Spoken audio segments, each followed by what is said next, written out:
Chapitre 40. Emporté au ciel. Or, à l'aube profonde du premier jour de la semaine, alors que Marie de Magdala et Marie la mère de Jacques se rendent au sépulcre pour s'y recueillir, un grand tremblement de terre survient. À ce moment, les saints qui s'étaient réveillés à la mort de Jésus sortent maintenant des sépulcres et entrent dans la ville du sanctuaire où ils se montrent à beaucoup. L'ange du Seigneur éternel descend du ciel et s'approchant du sépulcre où repose Jésus, roule la pierre placée à l'entrée et s'assoit dessus. Il est semblable à l'éclair. Son vêtement est blanc comme neige. Devant lui, les gardes saisis d'effroi sont pétrifiés, devenant comme morts.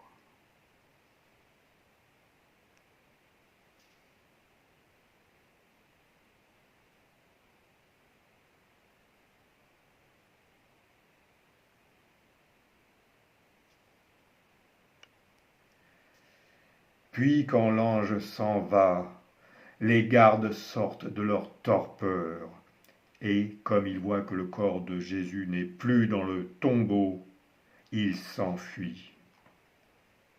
Ainsi, à l'aurore, Marie de Magdala et l'autre Marie arrivent au sépulcre, et observant la pierre de l'entrée du tombeau déplacée, elles peuvent aussi voir que le corps de Jésus a disparu.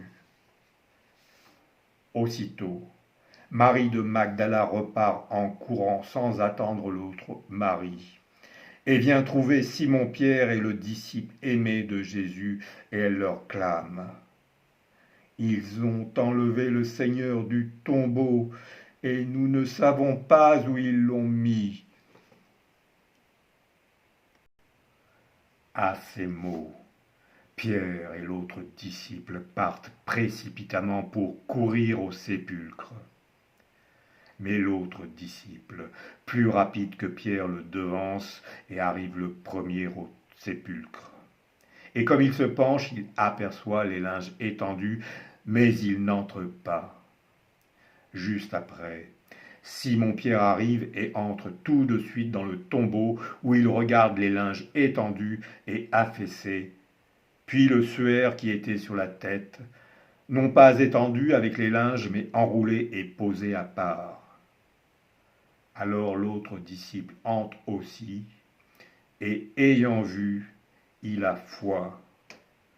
Non, il n'avait pas compris l'écriture selon laquelle il devait se relever d'entre les morts. Ainsi ils repartent chez eux, et Pierre demeure saisi d'étonnement et songeur devant ce qui est advenu. Or, peu après le départ des deux disciples, Marie de Magdala revient devant le sépulcre et elle pleure. Alors qu'elle pleure, elle s'incline vers l'intérieur du tombeau et elle voit deux anges en blanc assis l'un à la tête, l'autre au pied de l'endroit où gisait le corps de Jésus. Femme, lui disent-ils, pourquoi pleures-tu?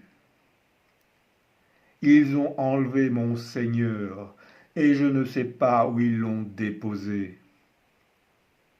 Tout en disant cela, elle se tourne et aperçoit Jésus debout, ne sachant pas que c'est Jésus. Femme, lui dit-il, pourquoi pleures-tu? Qui cherches-tu? Elle, pensant s'adresser au jardinier, répond: Monsieur, si c'est vous qui l'avez retiré de là, dites-moi où vous l'avez déposé, et j'irai le prendre. Myriam, dit Jésus. Entendant son nom, Marie se retourne et répond en hébreu: Rabouni, c'est-à-dire mon rabbi, mon maître. Ne me touche pas, non, Je ne suis pas monté vers le Père. Va chez mes frères et dis-leur, je monte chez mon Père et votre Père, mon Élohim et votre Élohim. Ainsi Marie de Magdala s'en va vers les disciples.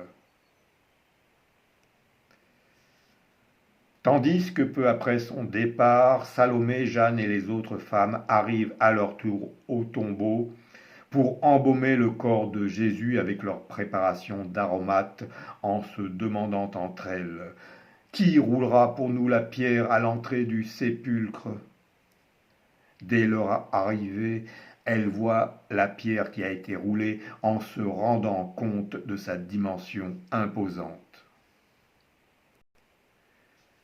Cependant, en entrant à l'intérieur du tombeau, ne voyant pas le corps de Jésus, elles sont en pleine perplexité quand deux jeunes hommes se présentent à elles en vêtements étincelants comme l'éclair.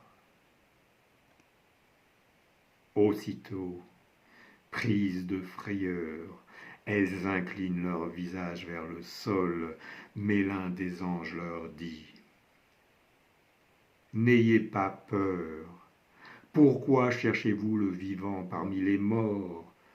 Je sais que vous cherchez Yeshua le Nazoréen qui a été crucifié. Il n'est pas ici. Venez et regardez l'endroit où il reposait. Oui, il s'est réveillé comme il l'avait annoncé. Souvenez-vous de ce qu'il avait dit alors qu'il était en Galile.